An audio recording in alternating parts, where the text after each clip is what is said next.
Happy Thursday and welcome to the SWBN News Watch, where we report global events from a Christian perspective. I am Chimala Chike. Thanks for joining us tonight. A lot has happened since the last report. For our first story, the International Christian Concern, ICC, has reported that international observers are expressing concern about Nigeria's upcoming presidential elections scheduled for February 25th and followed by gubernatorial elections on March 11th. There are concerns that it may be delayed or cancelled due to ongoing militant activities across the nation. Adding to that, the Independent National Electoral Commission, INEC, had raised an alarm when they said the 2023 polls could be postponed or cancelled if the growing wave of election-related insecurity across the country was not checked. In the past few years, INEC suffered several high-profile attacks. Insecurity across the country is also creating an atmosphere of unrest that makes holding a fair, peaceful election difficult. Besides attacks on INEC, Christian communities in Nigeria have also been attacked. Now quoting ICC, Fulani militants attacked two Christian communities in Bokos County, about 80 kilometers from Jos City, Plateau State. The attacks occurred late last year as President Muhammadu Buhari visited Jos City for the 2023 presidential campaign. 11 persons were killed, some were burnt alive, while 23 houses were destroyed and many displaced. Adding to that, this month in southern Nigeria, herdsmen kidnapped train passengers traveling from Edo State to Warri, Punch newspaper reported. Despite the rising insecurity in the country, the President Muhammadu Buhari administration has assured Nigerians that the elections will hold as planned.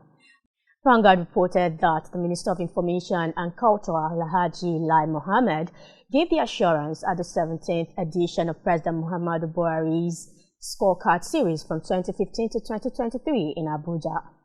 What do you think about this story? Would the election hold? If yes, who do you think would win? In the United Kingdom, CBN News reported that the former chaplain to the late Queen Elizabeth II is speaking out about King Charles III's multi-faith and multiculturalism, warning that those ideas could spell the end of the British monarchy. Gavin Ashenden, who served as Elizabeth's chaplain for 9 years, told GB News after the King's first Christmas speech that you're either a defender of the faith or you're not. He went on to share his concerns about the very slow, gradual shift from being a Christian monarchy to a multi-faith one. He believes Christianity in the UK is under assault following the more liberal position of King Charles on the matter of faith. He is of the position that there are two ways of doing the monarchy. In his words, quote, "One is the nice version and the other is the realistic version. I recommend the realistic version of being a Christian monarch and defending Christian beliefs before Christianity gets pushed out of the public square," unquote. In 2017, Independent UK reported that Ashenden left his position as the Queen's chaplain after being confronted by officials for speaking out against prayers sung from the Quran during an Epiphany service at St. Mary's Cathedral. The reading was part of an effort to improve interfaith relations in the city of Glasgow. However, Ashenden called the reading blasphemy and a serious offense because it denied the deity of Jesus Christ.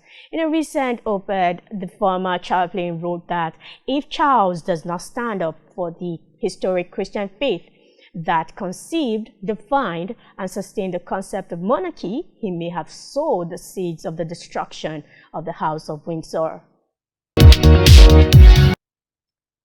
In the Middle East, Joel Vetkamp, head of international communications at Christian Solidarity International, CSI, a persecution watchdog, is raising alarm about a fast-approaching genocide on the Armenian Christian community in Nagorno-Karabakh. CBN News reports that for decades, deadly battles between Armenians and Azerbaijanis have been raging there. An ongoing blockade has ignited tensions. Beckham recalled that the last big war in Nagorno-Karabakh happened in 2020.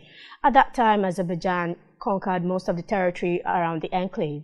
He explained that there is only one road that connects the 120,000 Christians who live in this enclave to the rest of the world.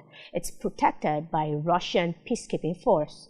In December, Azerbaijani protesters reportedly blocked that road known as the Lachin Corridor, preventing food, medicine, and other basic transport in or out of Nagorno-Karabakh. Dr. Biana Sudokan, a pediatric neurologist who lives and works in the area, told CBN's Faith Wire that there's been a shortage of drugs and baby formulas. In her words, there is no time to wait and to allow the next genocide because this is genocide. Redcamp is among those who worry the worst is yet to come for Armenians in Nagorno-Karabakh. He is of the opinion that this is a prelude to an armed attack on Nagorno-Karabakh. He wonders what would happen if Russia doesn't step in. In his words, Armenia is probably not strong enough to stop them from conquering the whole region. There will be massacres, there will be civilians killed, there will be families killed, most likely. While you pray for your neighborhood, also pray for Christian communities facing extinction in these troubling times. Stay with us. And pro-life matters in the United States. A former pop star has opened up for the first time about the pain she felt after 3 abortions. She shared on social media that Jesus can heal the pieces and provide forgiveness. 38-year-old Kaya Jones appeared on the Speak Out with Christian Jürgen podcast, the production of the Students for Life of America, a pro-life organization. On the show, the former Pussycat Doll opened up about her experience of being in the group.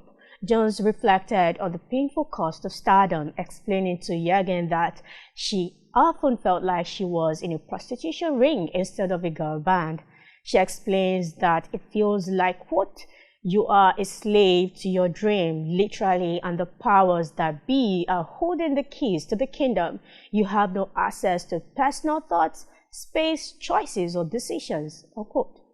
Her popular girl group sold more than 15 million albums and 40 million singles, but Jones sums up her experience as simply selling a lie.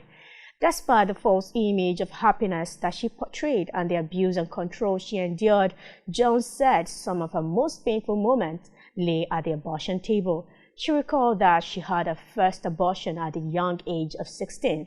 She explained that after the first abortion, you don't think you've done anything wrong, and once you've crossed that line, it's a slippery slope to continue crossing those lines. Jones has since left the group and is using her testimony and experience to point the world to the life-saving message of Jesus Christ.